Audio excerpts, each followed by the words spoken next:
Shunda qilib hisob kitob oxirlashadi. Buyuk mahkama tugaydi. Hammaylarning bordigan joy aniq bo'ladi. Milliardlarcha inson shu topda ikkiga bo'lindi. Bir qismi jannatlik, yana bir qismi do'zaxlik bo'ladi. Jannatning eshigining tubida saqlagan insonlar tasvirligisiz darajada xushallikqa cho'madi. Hayajon bilan ichiga kirishni saqlaydi. Eng oxirida jannatning eshiklari bir-birlab uloq ochiladi.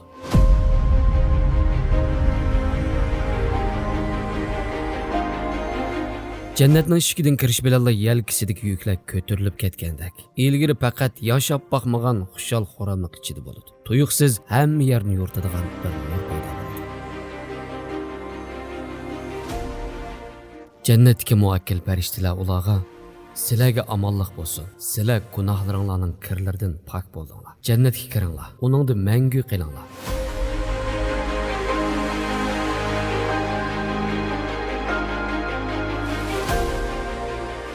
Yüzleri nurdek chaqnagan mu'minlar asta-asta mangulik xushallik tarafga qarabmoqda.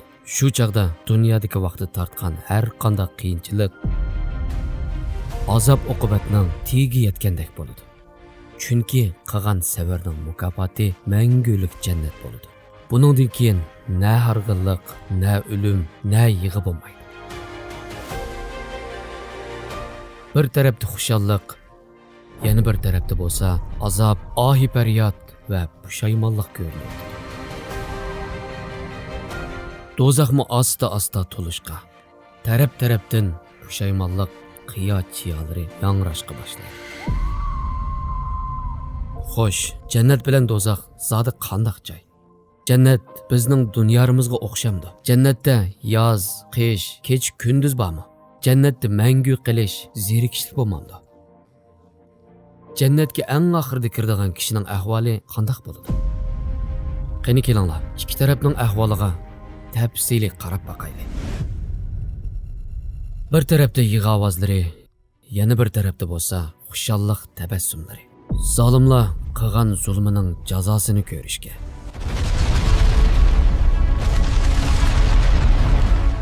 Mazlumlar bo'lsa qilgan savrning mukofotini elish qarab ketyotdi. Hozirdan boshlab jannat ahli uchun barliq azoblar, barliq g'am andishalar, barliq jiddiychiliklar orqasida qoldi. U yerda na yolg'izlik bo'lsin, na bir tomchi ko'z yoshi. Qur'oni Karim jannatni nihoyat tafsili holda bayon qildiki, insonning hozirning o'zida u yerga bag'uz kelib ketadi. Ularga oltin leganlarda taom, oltin jamlarda sharob tutiladi. Jannatda ko'ngil tortadigan, ko'zlar lazzatlanadigan narsalar bor. Sizlar jannatda mangu qolasizlar. Hadis sharifda jannat mundoq bayon qilindi. Hamisha tininglar sog' bo'ladi. Qat'iy kasal bo'lmaysizlar. Mangu hayot qolasizlar. Qat'iy o'lmaysizlar. Hamisha yosh holatinglarda qolasizlar va qat'iy qiyirmaysizlar. Hamisha ne'mat ichida bo'lasizlar. Qat'iy qiyinchilikda qolmaysizlar. İnsan jannatda hamisha 33 yoshda bo'ladi. Bu yerdagi 33 yoshdan bo'lgan maqsad bo'lsa, insonning eng kuchli, eng muvofiq yosh bo'lganligidan deb qaraldi. Er ayol jannatga birga kirgan chog'da xushal holda turmushini davom qildi. Dunyoda to'y qilmaganlar bo'lsa, jannatda o'zi xohlagan biri bilan to'y qiladi. Bu yerda bo'ytoq hech kim qolmaydi. Payg'ambar alayhisalom jannatning qurilishini mundoq bayon qiladi. Qurilishi oltin yoki kumush xishdan, leyi ipardan, toshlari yoqut va marvoyitdan, to'pisi zafardan. Uningga kirgan kishi ne'matga noil bo'ladi. Aziyat ko'rmaydi. Mangulik erishadi. O'limga duchor bo'lmaydi. Kiyim-kechki ko'nirmaydi. Yoshlikka yo'qab ketmaydi. Eng hayron qolarlik yeri shuki, dunyodagi qonuniyatlar u yerda bo'lmaydi. Ya'ni sen xohlaganlikka har qanday ish shu hamon amal elishadi. Meva ish uchun urug' tikib, quyosh, yomg'irga muhtoj bo'lmaysan. Chunki u yerda sabablar yo'q. Janob Allah sen xohlagan narsangni vositasiz holda shu hamon yaratadi. Daraxtdan uzilgan mevaning o'rniga yengisi darhol paydo bo'ladi. Daraxtda qat'iy kemiyib ketish bo'lmaydi. Tunjanlığında belkim işeniginiz kelmasligi mumkin, lekin bu oxirat hayotining dunyo hayotidan tamoman farqli ekanligini bildiradi. Hadis sharifda mundaq rivoyat qilindi. Jannatda go'sht yegun keladi, shu hamon oldinga qizartib pishirilgan go'sht keltirildi. Jannatda o'sh adovat, g'azab, nafrat va ochiqlanish bo'lmaydi. İçimizdeki bütün nachar his tuyg'ular yo'qolib ketadi. Hammaylar u yerda mehr muhabbat bilan xushal xo'ram holda yashaydi. Janob Alloh Qur'oni Karimda mundaq deydi: "Ularning dillaridagi dushmanlikni chiqarib tashlaymiz. Ular o'zaro qarindosh bo'lgan holda taxtlar ustida bir-biriga qarishib o'tirdi. Payg'ambar alayhisalom mundaq deydi: Ularning qalblari xuddi bir odamning qalbiga o'xshash bo'ladi. Ularning orasida ixtilof va dushmanlik bo'lmaydi. Jannatlik kishilar do'st va qarindosh bo'ladi. Dunyodagi aslamalar haqida paranglashib, dunyoda yashaganlarni film ko'rgandek ko'radi. Xuddi filmning ichidagidek butun yuz bergan ishlarga shohid bo'ladi.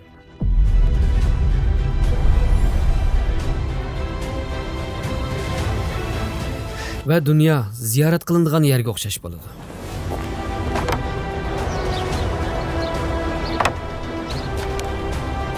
Bütün tarixda yaşanğan eng qiziqadigan yerlarning ko'rinishi ko'rsatildi va ziyorat qilindi.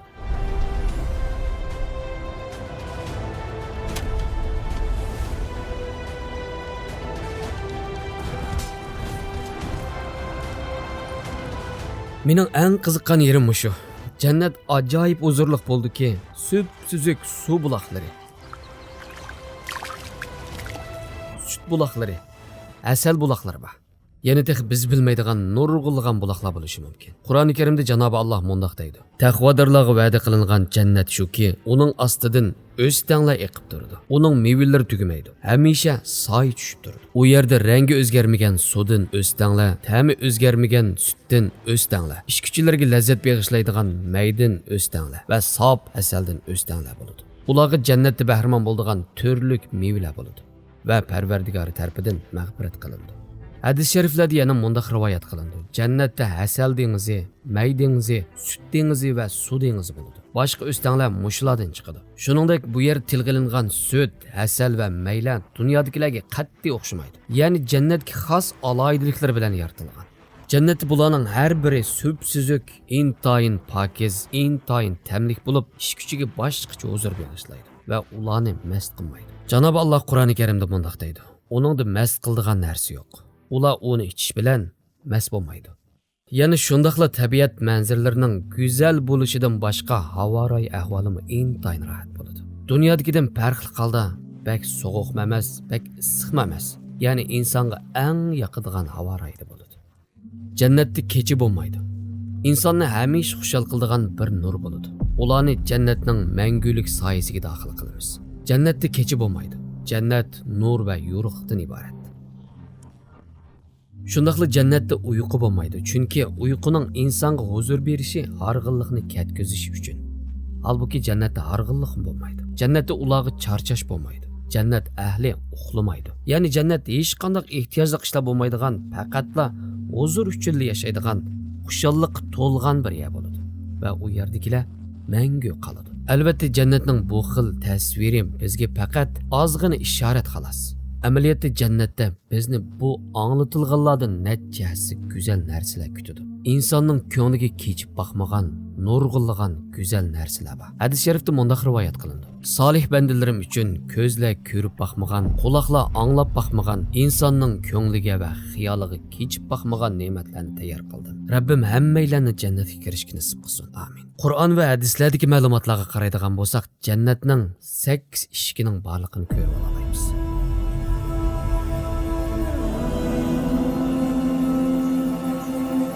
İnsanlar özünün qilgan amallarga qarata bu ishlardan chaqirildi. Bu ishlar bo'lsa namoz, jihad, rayyon, sadaqa, yana bir ismi zakat, haj, af, ayman, zikr va ilm ishki. Jannatda har xil tabiqalar bo'ladi. Ibn Abbos roziyallohu anhudan kelgan bir rivoyatda deyilishicha, jannatning 7 tabiqasi bor. Firdavs, Adan, Naim, Darul Hul, Ma'wa, Darussalam, Alliyun. Firdavs jannati hamma jannatni ifoda qiladigan ism bo'lganidek, uning o'ttir qismi eng yuqori va eng qimmat deb qaraladigan o'rnining ismi bo'lishi mumkin. Suyimli payg'ambarimiz Firdavs jannati haqida mundaq deydi: Allohdan tilgan vaqtinglarda Firdavsni tilanglar. Chunki Firdavs jannatning o'ttiri va eng yuqorisidir. Firdavsdan jannat o'stanglar chiqadi. Amaliyotda jannatga kirishning o'zimi ayrim bir go'zallik hisoblandi. U yerda hech kimning ko'ngli yerim bo'lmaydi. Hadis sharifda mundaq rivoyat qilindi: Haqiqatan sizlardan biringlar jannatning eng tuvan darajasida bo'lsanglarmi, u kishiga Allohning amri bilan farishtalar tarafidan ko'nglingdan kashkanlarni xohlagan deyildi. U davomli umid qilib turdi. Buningga qo'shilib, u kishiga ko'nglidan kashkanlarning hammani xohladingmi deb so'raldi. Ha deb javob bergandan keyin haqiqatan xohlig'iningdan bir hassa ortiq holda senga berildi deyiladi. Ondaqda hammaylar qiziqadigan yana bir savolga kelaylik. Jannatdagi kishilarning kiyim-kechaklari qanday bo'ladi? Qur'oni Karimda jannatdagi kishilarning kiyim-kechaklarining ipakdan va zinnatlangan bo'lganligi mundaq bayon qilindi. Ularning uchisida yupqa ipak va qalin ipakdan tayyorlangan yeshil kiyimlar bo'ladi. Ular jannatlarda oltin bileziklarni va marvoyitlarni zinnat buyumlar qiladi. Ularning kiyimi ipakdan bo'ladi. Ma'lum bir hadis sharif hammalarning diqqatini tortgan. Ularning ichida har qanday bir narsa kam kishi bo'lmaydi. Ikki kishi uchrashib qolsa, qarshi tarafning uchisida ko'rgan ishlangan kiyimi sababli bearam bo'lmaydi. Ularning parang oxirlashmayla yana biraylarning uchisiga chiqib bo'ladi. Undaq bo'lsa jannatda chiroy go'zalligimiz qanday bo'ladi? Dunyodagi o'xshash ko'rinamdiq. Janob Alloh jannatda kishini qusursiz go'zallikda va u kishi eng yoqtiradigan chiroy shaklida yaratdi. Ya'ni kelib bu yolg'iz bir tal bilan cheklanib qolmaydi. Alloh taolo jannatdagi qullarni xohlagan vaqtda, xohlagan chiroyni tanlay oladigan bir imtiyozga ega qiladi. Allohning rahmati bilan jannat ahli xohlagan vaqtda har xil go'zallikka ega bo'la oladi. Jannatda bir savdo saroy bor bo'lib, u yerda na setish, na elish bo'lmaydi. U yerda faqat ayol suratlar mavjud. Kishi u yerdan ma'lum bir suratni tanlasa, u suratga kira oladi. Ba'zi olimlar bu savdo saroyning moddiy go'zallikni almashtirish emas, ma'naviy huzurlanish shakli deb majoziy shaklda izohlagan. Hammadan muhimi, natijada eng go'zal shaklda oilasiga qaytadi. Undaqda siz ilgari jannatga eng oxirida kiradigan kishi haqida anglaganmidingiz? Abdullah ibn Mas'ud rivoyat qilib mundaq deydi. Rasululloh sallallohu alayhi vasallam mundaq degan: "Men jahannamdan eng oxirida chiqib, jannatga eng oxirida kiradigan kishini bilaman. Bu kishi jahannamdan o'milgan holda chiqadi. Alloh uningga bag'in jannatga kirgin deydi. O kishi jannatga boradi, ammo jannat uningga to'shib ketganda ko'rindi. Keyniga yongan holda mundaq deydi: "Ey Rabbim, u yerga kirdim, lekin jannat to'shib ketibdi." Alloh qaytadan mundaq deydi: "Bag'in jannatga kirgin. Chunki jannatda sen uchun dunyoning bir hassasi, hatto 10 hassi qadar ne'mat bor." Kishi hayron qilib mundaq deydi: "Sen olamlarning parvardigori turib, meni masxir qilib atamsan yoki menga kulib atamsan?" Rivoyat qiluvchi Abdullah ibn Mas'ud mundaq deydi: "Alloh bilan qasamki, men Rasulullohning kulib ketganligini ko'rgan edim. Rasulullohning eziq tishi ko'ringan edi. Ondan Rasululloh mundaq dedi: "Mana bu kishi jannatdagi eng to'van darajadagi kishi." Undaqda biz jannatda Allohni ko'ra olamiz. Biz jannatda hammadan bak Allohni ko'rganda va uning bizdan rozi bo'lganligini ko'rganda xushal bo'lamiz. Allohni ko'rish ne'mati Qur'oni Karimda mundaq bayon qilindi: "Bu kunda saodatmanlarning yuzi nurliq bo'ladi. Ular Parvardigorga qarab turadi. Jannatdagi eng katta mukofot. Alloh ulardan rozi bo'ladi. Ularmi Allohdan mamnun bo'ladi. Mana bu eng zo'r baxtdir." Rabbining jamolini ko'rgan mu'minlar hayronlikda o'zini yo'qotib qo'ydi. Subhanalloh, alhamdulillah, Allohu akbar deganga o'xshash muborak kalimalar bilan shukrlarni ifodalaydi. Alloh bizlarni ularning qatoridan qilsin. Ishning eng hayron qolarlik tarafi shuki, jannatdagilar do'zaxdagilar bo'lsa jannatdagilarni ko'rdi. Bir taraf hassilab pushaymon qilsa, yana bir taraf hassilab shukr qiladi. Xo'sh, jannatdagi kishilar mangulik xushallikqa erishdi. Undaqda do'zaxdagilar-chi? Qani keling, hamda azroq ularga qarab chiqaylik. Do'zax xuddi necha ming yil yig'ilib qolgan ochiqini chiqarayotgandeklar. Nurg'unlagan gunohsiz kishilarga zulm qilgan.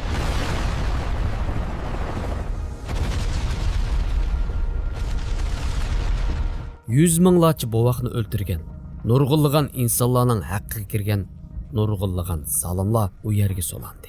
Ichi qop qorong'u. U yerda insonlarning ing'irgan va yig'ilgan ovozlari anglanadigan bir alam va pushaymon manzarasi bor.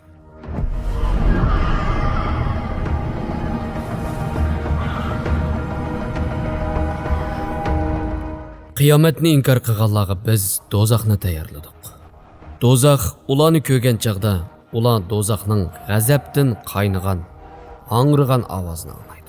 Ular zanjir bilan bog'langan holda do'zaxning tor yeriga tashlangan chaqda bu yerda o'zlarining o'limini tilaydi. Ularga bugun sizlar bir o'limni emas, talay o'limni tilanglar deyiladi. Gerçi biz özümüzni u yerda tasavvur qilolmasaqmi, do'zax adolatning tajallisi uchun lozim. Adolatning o'zimi bir rahmatdir. Uningdan boshqa jahannam cho'ng gunoh o'tkazib tövbe qilmagan, gunohlari savoblarini eshib ketgan, hech qanday shafoatga erishamagan kishilar uchun vaqtliq bir qo'nadigan yeri bo'ladi. Mo'min kishi har qancha do'zaxga kirgan taqdirdami, oxirida do'zaxdan chiqib jannatga kiradi. Do'zax aslida islomdan go'zal bir shaklda xabardor bo'lishiga qaramay, o'zining johilligi va kojlik sababli Allohni inkor qilgan, kibr va atalmish g'urur bilan Allohga bosh ko'targan, nurg'unlagan zulmlarni saqan, nurg'unlagan gunohsiz kishilarni o'ltirgan kofirlar uchun tayyorlangan va ular u yerda mangu qoladi. Janob Alloh Qur'oni Karimda mundaq deydi: "Ularga biz zulm qilmadik, lekin ular o'zlariga o'zlari zulm qildi."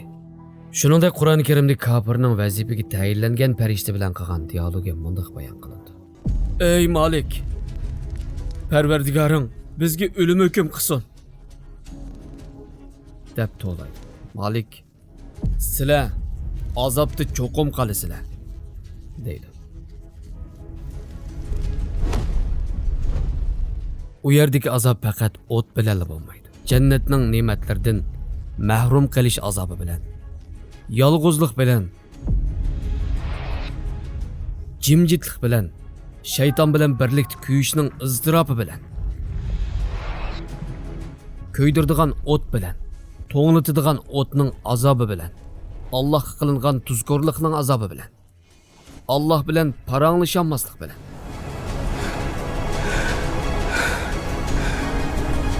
ya'ni turlik azob bilan kafir do'zaxda yolg'iz qoladi. Qur'oni Karimda Allohning do'zaxdagilar qildigan xitobi mundaq bayon qilindi: "Ustinglardagi azobning ko'tarilib ketishi haqida menga so'z ochmanglar. Nima degan ichinishli ahvol shundoq emasmi? Olamlarning Parvardigori bilan aloqasi uziladi." Janob Alloh yana mundaq deydi: "Shubhisizki bandalarimdan bir turkum kishilar Parvardigorimiz biz iymon etdik, bizga mag'firat qilgin, sen bo'lsang eng rahim qilguvchisan" deydi. Ularni masxir qildinglar. Hatta ular sizlarga mening zikrimni unuttirdi. Ya'ni ularni masxir qilish bilan bo'lib ketib, menga itoat qilishni unutdinglar. Sizlar ularga kulatdinglar. Sizlardan yetgan aziyatlarga sabr qilganliklari uchun men ularni bugun mukofotladim. Ular haqiqatan maqsadga erishguchilardir. O'tning ichidagilar qo'llari zanjirlar bilan bog'langan. Badallarining hamma yeri o't bilan qoplangan holda bo'ladi. Ko'zlarida tasvirligisiz qo'rqinish. Har bir nafas jahannamning qizziq nafaslar bilan to'lgan. Chiqishga va qutulishga tirishadi. Ammo qutulamaydi. Chunki bu yerdan qaytish yo'q. Beshidan tövanga qartilib to'kilgan qaynoq sular terilarini va qo'rsoqlarni eritib o'tadi. Qur'oni Karimda bu ahvol mundaq bayon qilindi: "Saqarning nimaligini qandoq bilalaysan? U hech narsani qoldirmaydi, hech nimani qo'ymaydi, balki ko'ydirib tashlaydi. U cho'ngliqidan insonlarning ko'zlariga yiroq musofalardan ko'rinib turadi. Yeydig'ini zaqqum va tikan. Ichidig'ini bo'lsa qaynoq suv va yiring bo'ladi. Har bir ishgan vaqtida azobni yiliklarigacha his qiladi. Uning oldida jahannam turadi. Jahannam yiring aralash suv bilan sug'uriladi. Uning ochiqligidan uni yutumlab, ichib taslikda yutadi. O'lim uni qorishib oladi, lekin u hargiz o'lmaydi. Shuningdek keyin texmo qattiq azobga duchor bo'ladi. Yana bir oyatda mundaq bayon qilindi: Zaqqum daraxti haqiqatan gunohkorlarning tamoqi. U eritilgan misdek qiziq. U qo'rsoqlarda qaynoq suvda qaynaydi. Hamda chidog'chiligim qolmadi deganlik chaqda azob texmi kuchaydi. Va birdan bir arzusi o'lish va yo'q bo'lish bo'ladi. Lekin u bo'lmaydi. Dunyodagi vaqtida nurg'unlagan bovoqlarning ustiga bombalarni yog'dirib, ularning ko'z yoshlariga pisand qilmasdan aziyat berganlar ular emasmidi? Ular 100 minglagan onalarning ko'z yoshlarini kulib turib tomosha qilmaganmidi? Izzat, koshki aqlimni joyida ishlatgan bo'lsam-chi. Koshki yana bir qatam fursat berilgan bo'lsa-chi. Mayli qanchalik bechora holda ketishidan qat'iy nazar, bu zulmat bosgan qorong'ulikni hech qanday narsa o'zgartirmaydi. Chunki hisob kitob yepilib qilgan atganlar bilan yuzlashib bo'ldi. Buningdan boshqa u kunda do'zaxdagi insonlar jadallashadi. Gunohni bir-biriga do'ngishib, o'zaro la'nat o'qishadi. Bu jarayon Qur'oni Karimda mundaq bayon qilindi: Allah oyatlarini inkor qilgan kofirlarga aytadi. Sizlardan ilgari o'tgan jinlardan va insonlardan bo'lgan kofir ummatlar bilan birlikda do'zaxga kiringlar. Har qachon bir ummat do'zaxga kirdikan, u o'zidan ilgariki ummatga onunga agishib gumroh bo'lganlik uchun la'nat o'qiydi. Ularning hammasi do'zaxga kirib bo'lib jamlashganda, ularning ichidagi keyin kirganlar, ya'ni agashkuchilar ilgari kirganlarga qaratib, "Ey Parvardigorimiz, bular bizni ozdirgan. Ularga ikkisi do'zax azobi bergan. Allah hammaga ikkisi azob berildi, lekin sizlar azobning dahshatini bilmaysizlar" deydi. Ularning orasidagi ilgirkilar keyinkilarga "Sizlarning bizdan hech qanday ortiqchiliginglar yo'q. Gumrohlikda va azobga tegishli bo'lishda bir-birimizga o'xshashmiz. Qilmishinglar tufaylidan azobni tetinglar." Bu chaqda do'zaxdagilarning ba'zilari shaytonni ayblaydi va u vaqt shayton mundoq javob berdi. Hisob tugab jannatiylar bilan do'zaxiylar ayrilib bo'lganda shayton Allah haqiqatan sizlarga itoat qiluvchini mukofotlash, osiylik qiluvchini jazolashdan iborat rost va'dini qilgan edi.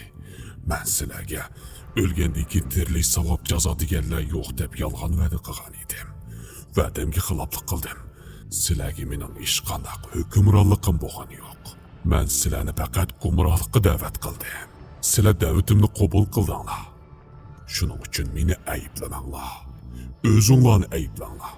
Men sizlarga yordam berib sizlarni qutqizolmayman. Sizlarmi menga yordam berib meni qutqizolmaysizlar. Men sizlarning meni Allohga ibodat shirik qilganliklarini e'tirof qilmayman. Shubhisizki zolimlar cho'qim qattiq azobga duchor bo'ladi. ish bitganda zolimni o'ziga tegishli jazosini tortadi. Mazlummi o'ziga tegishli mukofotini oladi. Qadrli qarindishim, agar do'zax haqidagi bu ma'lumotlar seni rostdan qo'rqitgan bo'lsa, bu intayin yaxshi ahvol. Bu kishilar haqida Janob Alloh xushbisharat berib mundoq deydi. Parvardigorining oldida turib hisob berishdan qo'rqqan odamga ikki jannat bor. O'limning qachon kelganligini hech kim bilmaydi. Ammo bu 4 qism filmimizda anglatganlarimiz cho'qim yuz beradi. Azroil seni marabli turadi. Qabr seni kutib turdi. Savol so'riqing oson bo'lmaydi. Bir tarafda jannat, yana bir tarafda do'zax bor. Mana hozirning o'zida bu filmni ko'rayotgan bo'lsang, demakki imtihoning tek oxirlashmoqda.